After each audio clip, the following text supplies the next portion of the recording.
আসসালামু আলাইকুম প্রিয় দর্শক, আশা করি আল্লাহর রহমতে সবাই সহি সালামতে অনেক অনেক ভালো আছেন। আমি আজকে বানাবো একটা আলু কুচি দিয়ে কাচকি মাছ রান্না। কাচকি মাছ খুবই স্বাদের মাছ, এই ছোট মাছে কিন্তু পুষ্টিগুণও ভরা।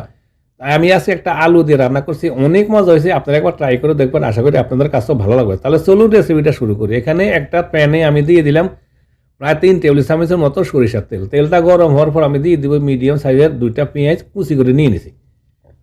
তারপরে দিয়ে দিব ছোটো সাইজের 4-5টা কাঁচামরিচ, তাও আমি একটু ছোটো করে একটু কেটে নিয়ে নিছি। এবার পেঁয়াজ মরিচগুলো আমি জাস্ট 1 মিনিটের মতন একটু ভাজি করে নিব, জাস্ট একটু নরম করে নিব 1 মিনিট ভাজি করে, ব্রাউন কালার করার প্রয়োজন নাই। তারপর আমি এতে দিয়ে দিব 1 চা চামচ ব্লাইন্ডার করা রসুন আর 1 চা চামচ দিয়ে দিলাম ব্লাইন্ডার করা আদা রসুনগুলো আমি কিন্তু ব্লাইন্ডার করে রেখে দিই ফ্রিজে, যখন প্রয়োজন হয় রান্নার সাথে দিই। 10-15 সেকেন্ড আদা রসুনগুলো একটু ফ্রাই করে নিয়ে নিলাম, কাঁচা গন্ধটা তাতে চলে যায়। তারপর দিয়ে দিলাম এখানে একটা আলু বড় সাইজের চিকন করে কুচি করে নিয়ে নিছি আলুটা, আর বড় সাইজের একটা টমেটো, তাও আমি স্লাইস করে চিকন করে কেটে নিয়ে নিছি। এবার আলু আর টমেটোগুলো দিয়ে আবার একটু নাড়াচাড়া দিয়ে নিব পেঁয়াজের সাথে, প্রায় 20-30 সেকেন্ডের মতন একটু নাড়াচাড়া দিয়ে একটু মিক্স করে নিয়ে নিলাম পেঁয়াজের সাথে। তারপর আমি দিয়ে দিলাম 1 চা চামচ হলুদের গুঁড়া, মরিচের গুঁড়া দিয়ে দিলাম 1 চা চামচ, আর জিরা গুঁড়া দিয়ে দিলাম আধা চা চামচ, আর 1 চা চামচ দিব ধনিয়া গুঁড়া। আর কোনো মশলা দেবো না। এবার একটু নাড়া দিয়ে মশলাগুলো আমি আলুর সাথে ভালো করে একটু মেখে মিক্স করে নিয়ে নিলাম।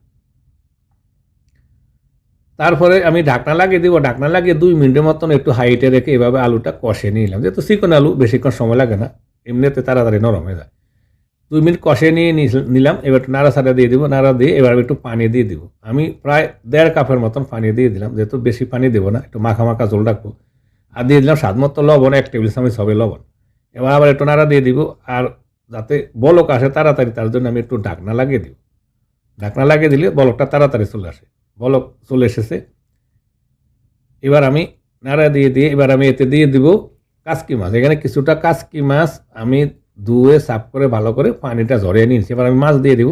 প্রিয় দর্শক, আশা করি এই ছোট সাধারণ এই সহজ রেসিপিটা আপনাদের পছন্দ হবে। যদি পছন্দ হয় প্লিজ একটা লাইক এবং একটা কমেন্ট করবেন, আর প্লিজ আমার চ্যানেলটা সাবস্ক্রাইব করে আমাকে সাপোর্ট করুন। প্লিজ সাপোর্ট করে আমার সাথে থাকুন। ধন্যবাদ। এবার আমি মাছ দিয়ে দিলাম, মাছ দিয়ে নাড়াচাড়া দিয়ে দিলাম। এবার আমি ঢাকনা লাগিয়ে দিব। ঢাকনা লাগিয়ে চুলার হিটটা মিডিয়াম হাইতে রেখে 10 থেকে 12 মিনিট আমি এভাবে মাছগুলা আলুর সাথে রান্না করে নিয়ে নিলাম। যেহেতু বেশি সময় প্রয়োজন নাই, ছোটো মাছ 10-12 মিনিটে হয়ে গেছে। রান্নাটা আমার রেডি। এবার আমি ফ্যানের ঢাকটা একটু নাড়া দিয়ে দিলাম, আর দিয়ে দিব কিছুটা ধনিয়া পাতা কুচি। ধনিয়া পাতাটা মাছের মধ্যে দিলে মজাটা ভালো, গ্রানটা ভালো করে। একটু ধনিয়া পাতা থাকলে আপনার কাছে দেওয়ার চেষ্টা করবেন। তারপরে ধনিয়া পাতাটা দিয়ে আমি একটু, যাতে ধনিয়া পাতাটা নরম হয় তার জন্য ঢাকনা লাগিয়ে দিব। ঢাকনা লাগিয়ে আরও 1 মিনিটের মতন এবার একটু চুলা রেখে রান্না করে নিয়ে দিলাম। হয়ে গেছে আমার ঝটপট সহজ এবং সাধারণ মজার কাচকি মাছের আলু দিয়ে রান্না। প্রিয় দর্শক, আশা করি রেসিপিটা আপনাদের পছন্দ। যদি পছন্দ হয় প্লিজ আমার চ্যানেলটা সাবস্ক্রাইব করে আমাকে সাপোর্ট করুন। প্লিজ সবাই ভালো থাকুন, সুস্থ থাকুন। আল্লাহ হাফেজ।